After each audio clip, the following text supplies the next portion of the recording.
Not to get too meta with the magic, but it's time to talk about feats for the Arcanist.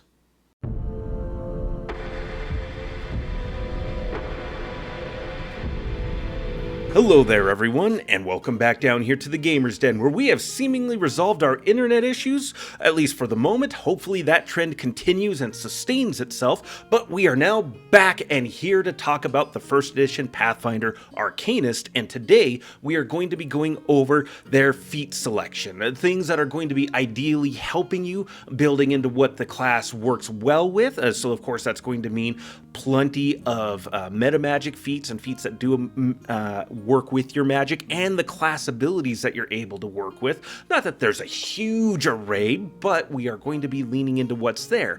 But therein lies part of the problem, because this class does have a great degree of flexibility through their arcane exploits. It made it a little bit difficult to make selections that seemed like they would work pretty well with it. So I can't promise you that this is the most optimal, ultimate, overpowered guide ever, but given that full spellcasting classes such as the Wizard, Sorcerer, Cleric, and of course the Arcanist are already pretty powerful just by the fact that they are full spellcasting classes, the fact that you have arcane exploits to go in on top of it puts you pretty well over the top and probably head and shoulders above the Wizard and the Sorcerer overall. So you're not going to be hurting too bad anyways, and by picking feats that follow kind of this general theming, kind of lean into things that work in conjunction with your arcane exploits class abilities and making feat selections that support your magic, you're going to be doing just fine overall. I will say though, I'm glad I did end up with a little bit of extra time to kind of go over things, play things, because I did change a few things out, but to that end, we'll talk about the feats overall, some of your arcane exploits that can help with this as you go along, and I'll throw in a couple other feats that are worth looking at and considering at the end of all of this. So with that in mind, if you're new here to the channel, go on down there, hit the subscribe button, and become a regular member here at the Gamer's Den. Or if you've already gone on ahead and listed yourself on that incredible roster of legendary heroes, then go on down to hit the like button and share the video far and wide. Now, let's go ahead and finally start talking about feats. So, first level, or if you are a human and you're getting that bonus feat, we are going to be picking up Improved Initiative. This gives you a +4 bonus to your initiative score. Being a full spellcasting class, the sooner you can go in the initiative order, the sooner you are going to be tipping the balance of power in any encounter that you're in. And this will stack with other sources, such as your dexterity score bonus, and if you pick a familiar that gives you a bonus to your initiative score, that'll stack together as well. So if you've got a +2 from your dexterity score, which I believe is what we're doing with this guide, you get a +4 from this, and then a +4 from another source. That's a +10 overall, which is essentially going to be putting you about middle of the pack at least when you roll, especially if you roll badly. But if you roll any kind of decent, you're probably going to be coming out ahead of a lot of other people involved in the combat encounter. Now, if you're not playing a human, then everything on this list just kind of gets bumped down by 1, and you just kind of follow along from there. But feel free to change things out, because as I said before, this is not the ultimate feat guide, but this should be something that helps give you an idea of how you can put this class together. There may be more optimal builds and options out there. In fact, I'd wager that there probably are, but we're not concerned so much about building the ultimate thing. We want to have a working understanding and a build that is going to be functional. And as we talked about earlier, the Arcanist is already powerful just by their class abilities and their spell casting as it is. The feats are just kind of an added bonus on top of all of it that are going to help. Next, we want to pick up Scribe Scroll. This is something that wizards get that you do not, so this will actually be really helpful, especially since you don't have a whole lot of spells to begin with.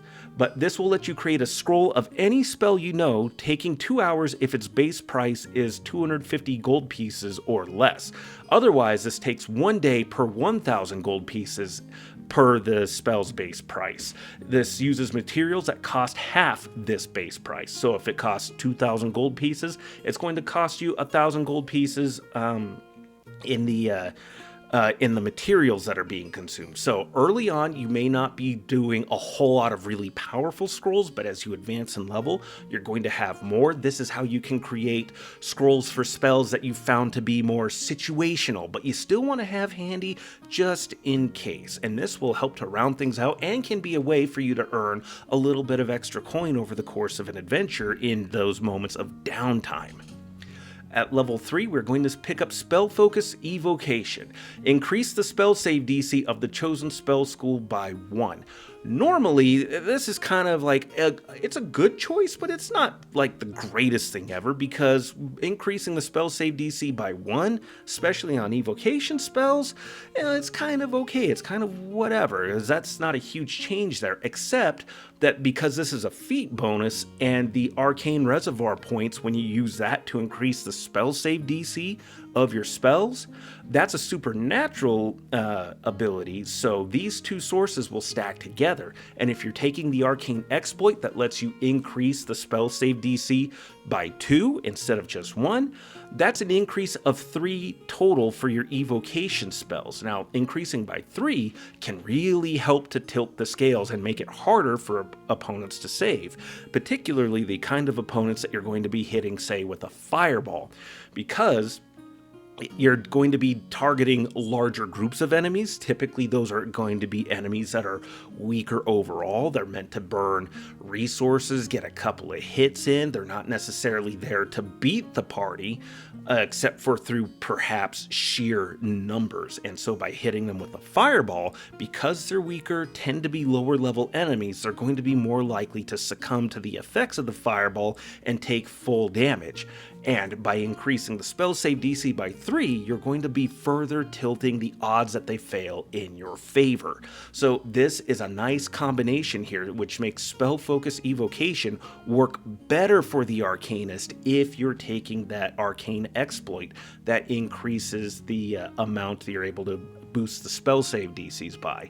Not only that, but that particular exploit also increases spell levels, or at least you can choose to increase the spell levels, which will work nicely with buffing spells. So you're not only going to be more capable as a blasting caster using offensive spells, but you're also going to be working better as a buffing caster, just with these two choices right here.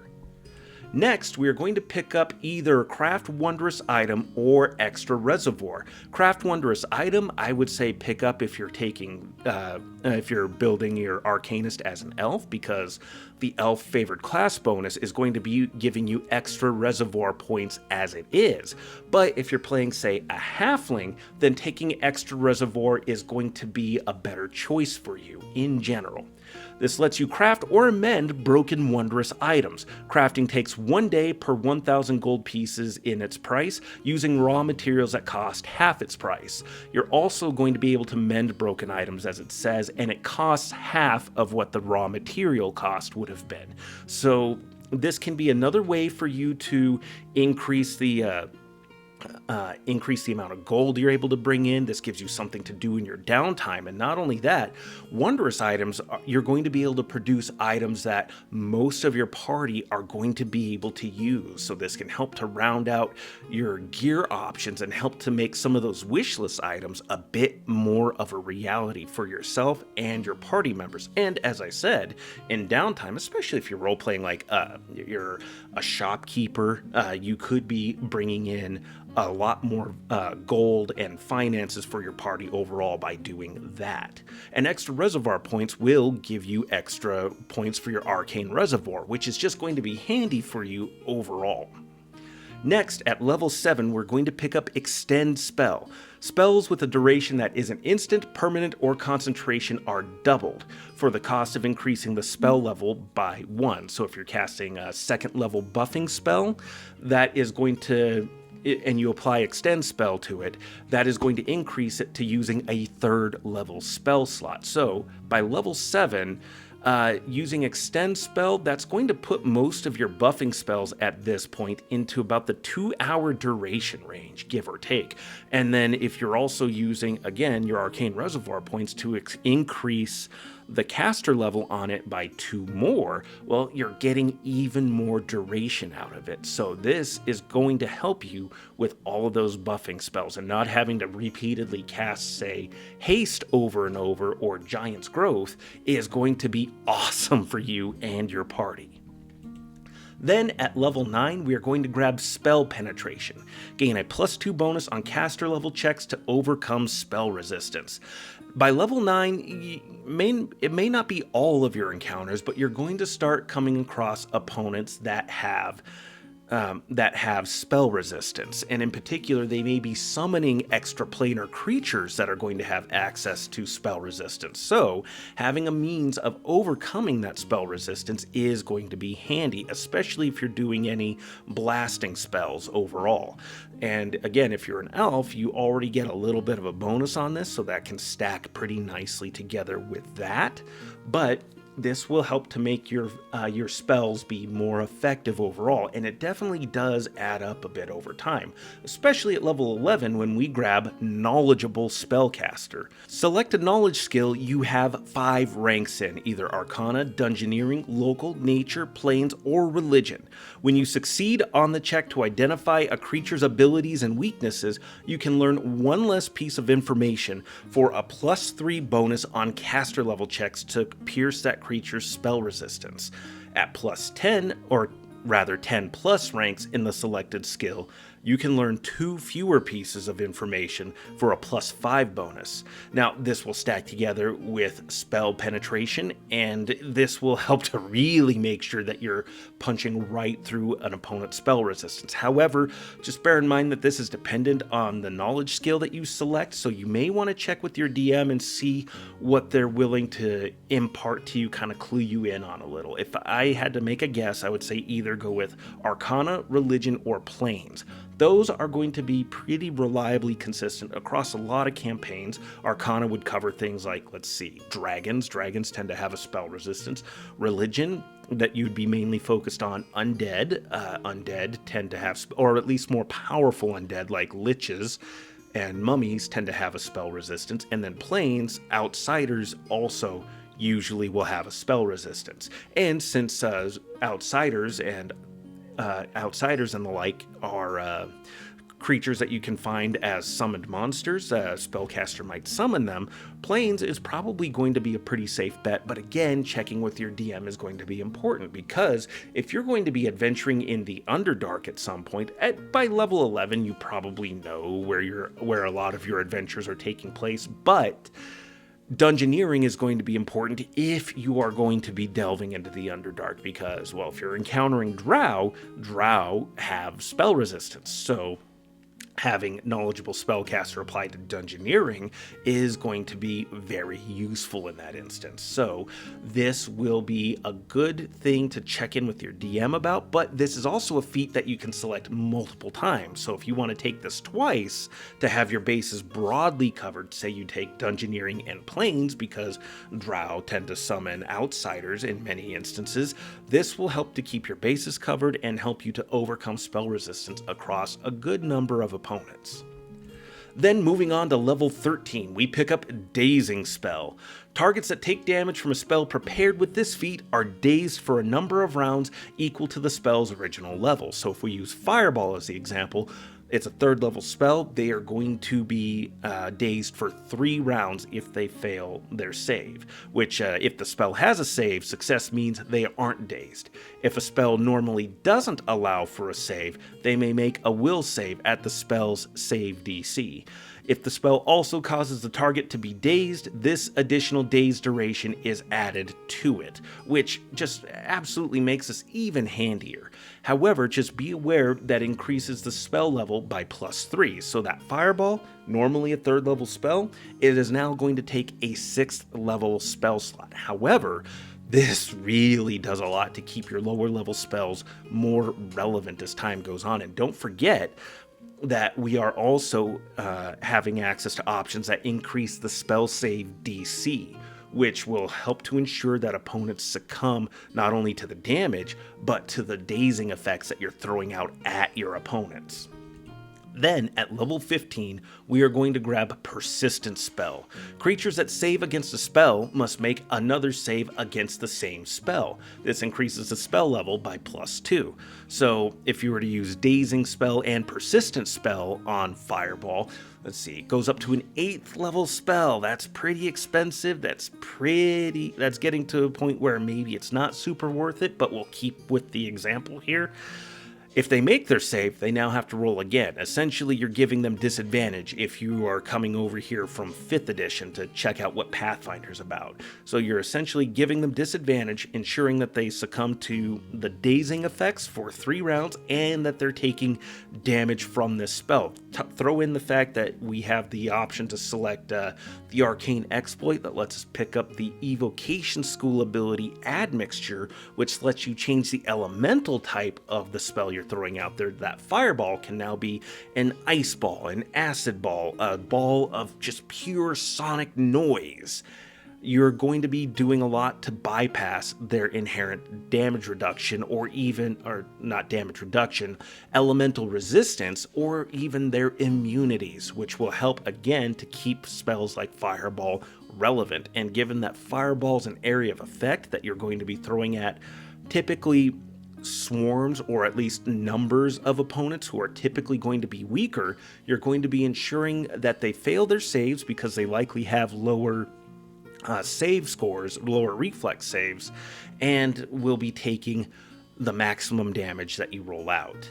Then at level 17, we are going to grab Intensified Spell.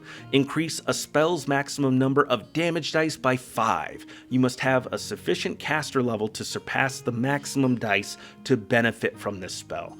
Increases the spell level by +1. So your lower level damaging spells, say like Magic Missile, that is now much more relevant. Burning Hands, much more relevant. If you just throw this on a regular Fireball, Fireball now remains much more relevant. And you can combine this with Persistent Spell for a +3 increase, so it's only taking a 6th level spell slot. Again, make it into a sphere of pure sonic noise that you throw out, and boom, you are now bypassing, again, immunities, resistances, and ensuring that you're getting your absolute money's worth, or I guess in this case, feats worth, out of these spells and these abilities. Absolutely dangerous combinations that you can put together here. Then at level 19, we are going to grab Spell Perfection. Pick one spell you can cast. When you cast that spell, you may apply any metamagic feat you have to that spell without affecting its level or casting time, as long as the total modified level of the spell doesn't use a spell slot above 9th level. Any feats that apply a number bonus to any aspect of the spell, such as spell penetration, etc., is doubled when affected by this feat. So, if you were to again apply this to Fireball, you could then put Dazing Spell on it without affecting its spell level, then throw in Persistent Spell and Intensified Spell, so it's only taking a 6th level spell slot, is dealing 15d6 points of damage. The opponent has to roll twice and take the worst result, essentially. And because we have Spell Focus Evocation, which would cover this, that is now doubled, so that's a +2, meaning you're increasing the spell save DC by a +4, potentially, if you're spending the Arcane Reservoir point. You can see how absurd this starts to get. And also, you are now able to double the spell penetration, so you're getting, let's see, +4 out of spell penetration. The Knowledgeable Spellcaster, in theory, could increase that as well. So if you're at a +5, so that could be a +10, so 14, +14 to your spell penetration checks. Like that, this gets really ridiculous pretty quickly. This gets to be pretty freaking powerful overall. Like, this is awesome. This is a great combination here, but again, this also assumes that you're following this particular build order like this, and that if you're playing a human and you want to pick up improved initiative also, but if you're not playing human, then you may not be getting spell penetration unless you want to swap out some of the other feats along the way here, which I definitely recommend you do and play around with. However, there is a couple of other things to go over, such as your Metamagic knowledge exploits. These let you pick up extra metamagic feats. So for 9th level, I would recommend picking up Piercing Spell. Spells prepared with this treat a target spell resistance as 5 lower, increase the spell level by +1. You can already see why that's valuable. Getting past a target spell resistance is hugely important. And this is just an example right here. You can swap out, say, Knowledgeable Spellcaster for a different feat entirely if you wanted, since with the different combinations of things that we have going here, if you pick up Piercing Spell, you may not need to worry about Knowledgeable Spellcaster at all. And then at 11th level, Greater Metamagic Knowledge Exploit, which this is another thing that I'm glad I had a chance to read a couple of times more, as I think my understanding of it may have changed, because it says select a Metamagic feat as a bonus feat. When preparing spells, spend 1 reservoir point to swap this feat for another Metamagic feat you meet the prerequisites for. So this will be great for situational feats. So this doesn't swap around the feat that you get for Metamagic Knowledge Exploit. This a Greater Metamagic Knowledge Exploit lets you select another Metamagic feat that you can swap around by spending a reservoir point. So this can be really good for a lot of situational feats. So this can let you play around with things as time goes on. This can give you access to a wide variety of different things and leans into the flexibility that you get as an Arcanist, which will really, really do a lot to make you incredibly powerful and present a lot of interesting challenges for your DM. They may not like it. There's a reason why this class seems to not be allowed very often, but would I allow this class? I think I would. Just for the fun of it, just for the challenge of it. I like having interesting classes. I don't mind my players being powerful because they understand that I go by the rule of anything you can do, I can do as well. I won't do things just to deliberately screw you over, but I will do things to present challenges to you, to put you in situations where, hey, maybe the better choice is to run away in this instance rather than stare down this awful thing in front of us. But that's a dynamic that I typically have with my players, particularly with players that have been gaming with me for some time. So your mileage will vary. It depends very much on your DM. Some alternate things to consider would be things like toughness. Toughness gives you +3 extra hit points when you grab it, and then you get an additional hit point per level that you advance. So this can help to make you a little bit less vulnerable, a little bit less squishy, but ideally, it's not something you should really need. But, again, your mileage may vary. You may develop a need where you need to have access to a greater hit point pool, and you'd want to minimize some of your vulnerabilities. There's also the different item creation feats that you can pick up on. I threw a few in here because the Arcanist out of every class seems like they are better suited overall to picking it up just because of their flexibility, especially with their arcane exploit options. It's a way for you to make money and supply your group without... I lost my train of thought with it, but it allows you to produce equipment. It allows you to play with something that is commonly seen as not as advantageous because you're essentially trading a feat for gold, but the items that you make also are able to help enhance things overall. Because for example, if you're crafting, say you pick up the feat that would let you craft metamagic rods, now you're getting access to metamagic options that would otherwise be unavailable to you, or you'd be relying on the chance of your DM putting an arcane caster or a caster of some sort or a shop that deals in those kinds of esoteric items, or you're dealing entirely off of chance for loot rolls or whatever the DM might put into loot piles, which that's not something that you can necessarily rely on. So there's lots of different ways to go about building your class. This build may not work for everybody. Maybe this doesn't seem like the most fun to you, but this is definitely a way to build the class and make yourself absurdly powerful. But what do you think? Go on down to the comments below and let me know your thoughts. Did you like today's video? Did you dislike it? Let me know your thoughts in the comments down below so that we can try and engage in discussion. Things have been busy and haven't really stopped, but I try. And yeah, let me know your thoughts. What feats you might swap out, where you might change things, or other options that you've gotten to play around with before. And as always, if you've made it this far, you must have enjoyed something, so why not go down there, hit the subscribe button, and become a regular member here at the Gamers Den. But with all that said, I've been your host, Jordan, your master of lore and storyteller extraordinaire.